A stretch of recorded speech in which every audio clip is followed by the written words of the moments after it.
Experiments in Personal Finance AI, Part 2. I began with a failed AI experiment earlier this month. Maybe because failure is a better teacher than success. Maybe because I wanted to begin with the idea that I'm definitively not an AI expert in the summer of 2026. Maybe as I continue to learn, I can turn that failure into a success, showing progress over time. The second personal finance AI experiment I tried, however, was a smashing success. Like the first, a friend had suggested that I try this one. He had begun by dumping a barely formatted spreadsheet of his investments into his AI of choice. He was pleasantly surprised at how in-depth the results are. So by barely formatted, I mean you can almost be certain that in whatever way you currently track your investments, your AI can make sense of it. The AI itself suggests formats like .xls or .csv, which is like a rougher version of Excel, or a PDF or a Word document.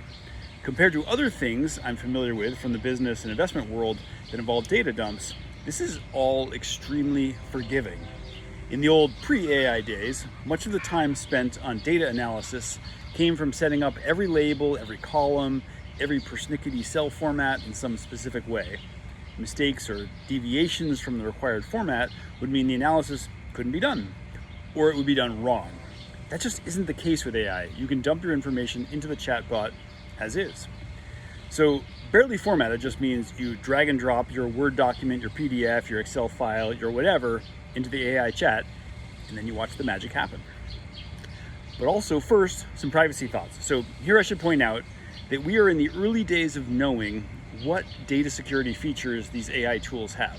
For that reason, you should probably hesitate before dumping a copy of your brokerage statement PDF into your AI tool, because that would potentially expose your data to the unknown uses of the company or the unknown capabilities of hackers to access information entered into AI chats.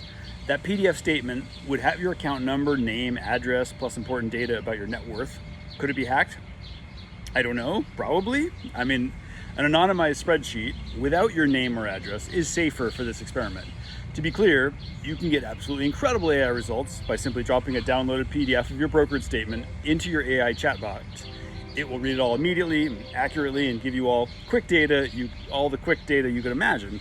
But the safest way to learn about your investment holdings, according to an AI chatbot, will be through an anonymized list or spreadsheet or Word document. So, okay, on to the fun and useful part of AI analysis.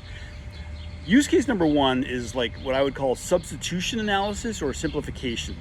So for this purposes of this experiment, I accessed my client's Schwab account and downloaded a .csv file, like a simplification of an Excel file, and saved it anonymously as an Excel file, dumped it into, like, in this case, ChatGPT. The portfolio at the time I downloaded it was worth 2.1 million. The largest portion was 41 individual stocks worth 1.3 million, primarily large capitalization US stocks, although they were not labeled that way by Schwab in any way. They just were generally companies that I've heard of, so which means they're mostly large caps. The portfolio included 7 different ETF positions worth a total of 322,000, and it contained 11 individual bond positions. It also contained a cash position separately labeled. So for my consulting clients, they are paying an investment advisor 1% per year to build and manage this particular taxable portfolio, as well as some other portfolios. I did not include those other portfolios in this first experiment, although that is as simple as uploading other Excel sheets and asking, in this case, ChatGPT to redo the analysis, integrating those new portfolios. I just wanted to see what could be generated in 5 minutes of downloading and then uploading to a paid version of ChatGPT. So after about 17 seconds of thinking about the client portfolio, it gives me a quick summary. Executive summary: this looks like a well-constructed but fairly complex portfolio with roughly 2.1 million invested. This is all, I'm quoting ChatGPT at this point. It appears to have 3 major components: 61% individual stocks, 25% laddered fixed income, primarily US Treasuries, plus 1 FDIC insured banknote, and 15% ETFs, primarily international small caps and tips. And this is all ChatGPT just replying. Overall, I would characterize this as moderate risk, above average diversification, moderately income oriented, much more complicated than necessary to obtain similar exposure. End quote on ChatGPT. So obviously I could and did perform the same analysis, but it took me quite a bit longer, basically 2 hours, which ChatGPT does this in 17 seconds. So then I asked whether, given the fact that it's more complicated than necessary, how could the client replicate the risk and diversification in a simpler way? The AI chatbot answered immediately, and this is, again, I'm quoting AI. Could this be replicated much more simply? Yes, very closely. One possible approximation would be Vanguard total stock market ETF, 45%. Vanguard FTSE developed market ETF, 15%. Vanguard small cap ETF, 10%. Vanguard total bond market ETF, 20%. Schwab US TIPS ETF, 10%. That would capture nearly all of the portfolio's broad risk characteristics with only 5 holdings. And then it goes on, and again, I'm still quoting the chatbot. An even simpler approach could be 75% total stock market, 25% total bond market, using only 2 ETFs. And then it says, and it concludes, you would lose some of the advisor's specific tilts, international weighting, treasury ladder, tips allocation, individual stock selection, but the overall behavior would likely be surprisingly similar over long periods. And this is the end quote. Now back to me talking. So again, that's kind of what I was thinking, and I had shared that with the clients, but I was interested to see the same response from the chatbot.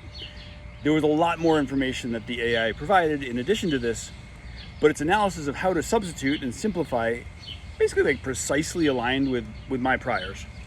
In that same chat, included introducing a few more elements as well as a rounded picture of the same client situation, we got into diversification analysis, tax-sensitive investment management, and maybe more importantly, cost analysis.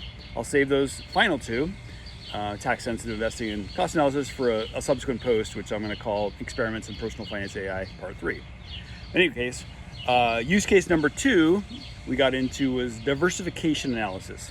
So the next useful thing I did with a different client's portfolio, and this trick is basically even more cool, is I asked the AI to integrate a variety of different investment portfolios into the household analysis. So you dump one portfolio of various stocks and bonds and mutual funds, and then you dump the other portfolio of various stocks and bonds, and you don't need to particularly format these in the same way. And then you just ask AI to look at diversification across all the portfolios. It's very good at recognizing that the holdings of one mutual fund or ETF might be remarkably similar to the holdings of another mutual fund or ETF, which in turn reproduces individual stock holdings. Which is like a classic thing when you have multiple holdings within a household. It will give you analysis of your diversification, or the opposite, your concentration by individual company or sector. And again, of course, this is the kind of thing I can do for clients, but it might take me 2 hours to do what the AI can do in 33 seconds, which is pretty astonishing.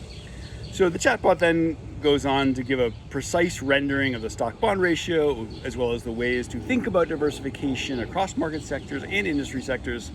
It highlighted which U.S. large caps are broadly overlapping with holdings inside large cap ETFs or mutual funds, and overlapping with individual stocks. It listed the 11 largest holdings within the portfolio across these different, spreadsheets basically, and pointed out that no single position dominated the holdings, which it noted was a good thing. It pointed out that the fixed income diversification is strong because of the individual bond and CD positions, but the trade-off is additional complexity, which again is exactly my view as well.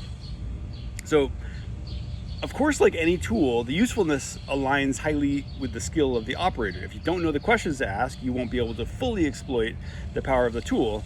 But even just knowing a few big questions around investment management, you can see some incredible AI magic happen. I would highly recommend playing around with the free chatbots, and I assume if you haven't done so already, you will be astonished at their power.